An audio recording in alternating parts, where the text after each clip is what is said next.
Hello dear students, आज फ्रांसीसी क्रांति सोशल साइंस चैप्टर फर्स्ट के अंतर्गत एक महत्वपूर्ण बिंदु बास्तील के पतन को अपन समझेंगे। बास्तील के पतन की जो घटना देखने में बहुत छोटी लगती है, लेकिन ये विश्व इतिहास में हमेशा के लिए अमर हो गई और एक क्रांति के लिए एक नया मार्ग प्रशस्त कर गई। तो आइए समझते हैं बास्तील का पतन क्या है। माय डियर स्टूडेंट्स, बास्तील का पतन को समझने से पहले थोड़ा सा पीछे चलना पड़ेगा। फ्रांस में कर वृद्धि के लेकर राजा ने स्टेट जनरल की मीटिंग बुलाई थी। उस स्टेट जनरल की मीटिंग को लेकर फ्रांस के अंदर तनाव चल रहा था। तृतीय सदन के लोगों को राजा दबाने का प्रयास कर रहा था। अभी इस घटना से राजा और लोग उभरे नहीं थे कि लोगों के बीच में, खास करके पेरिस के लोगों के, जो फ्रांस की राजधानी थी, पेरिस के बीच में लोगों के बीच में एक अफवाह फैल गई कि राजा क्रांति को कुचलने के लिए सामंतों एवं विदेशी सेना की मदद से इन पर हमला करवाना चाहता है। इस घटना से पेरिस के लोग उग्र हो गए और पेरिस के पास ही एक दुर्ग था जिसका नाम था बास्तील। तो बास्तील में वो दुर्ग स्थित था। बास्तील का दुर्ग का कोई सामरिक महत्व नहीं था बच्चों, लेकिन वो दुर्ग राजा की निरंकुशता का प्रतीक था, अत्याचार का प्रतीक था।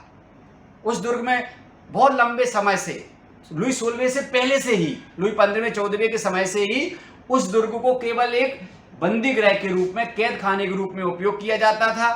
वहां थोड़े बहुत गोला बारूद, हथियार जमा रहते थे। लोगों ने उस निरंकुशता के, अत्याचार के प्रतीक के रूप में बास्तील को चुना और बास्तील के दुर्ग की रक्षा करने वाले लोगों को मार भगाया और इसके बाद वहां पर जो कैदी बंद थे उन कैदियों को मुक्त कराया और गोला बारूद को लूट लिया। इसी घटना को फ्रांस की क्रांति में एक महत्वपूर्ण स्थान दिया गया। बाद में 14 जुलाई 1789 के दिन, जिस दिन ये घटना घटित हुई थी, उस दिन को राष्ट्रीय दिवस के रूप में मनाया जाने लगा।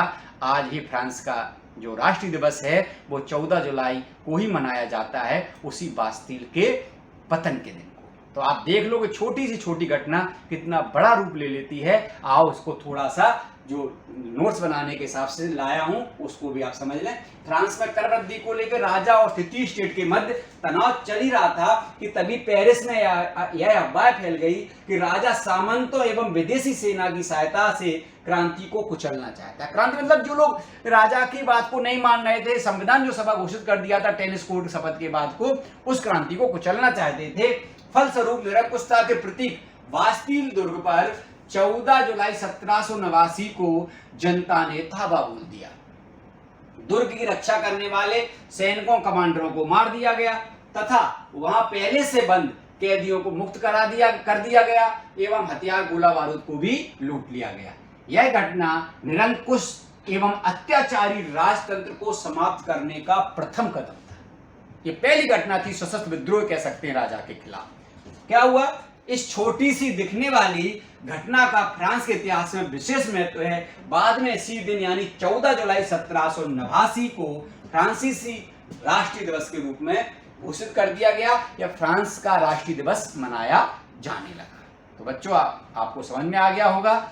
अगले वीडियो के साथ फिर आऊंगा। तब तक के लिए घर पर रहिए, सुरक्षित रहिए। जय हिंद, जय भारत।